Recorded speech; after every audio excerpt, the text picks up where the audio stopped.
pose même la question de savoir si c'est important de parler de théâtre de rue, mais est-ce qu'il ne faut pas parler plutôt d'art, de savoir si la dramaturgie vient autrement, et comment on peut aussi renouveler cette vieille façon d'intervenir dans la ville qui était de faire de la perturbation. Aujourd'hui, on ne perturbe plus personne à Aurillac, puisqu'il y a 120 000 spectateurs et ils viennent voir du spectacle. Donc il y a quelque chose aussi d'assez compliqué dans les écritures concernant les réunions, comme ça, les grandes réunions publiques.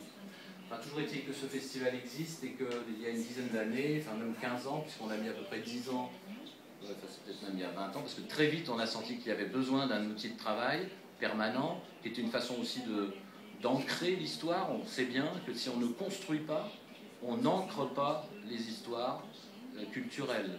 Alors c'est un peu paradoxal, parce que le théâtre de rue, on pourrait se dire qu'il n'y a pas besoin de lieu pour travailler, on n'a pas besoin de lieu pour représenter, mais on a besoin de lieux pour préparer et pour travailler. Donc on a finalement, je vais dire une chose qui ne va pas alimenter vos problématiques locales, c'est que moi je déteste les friches.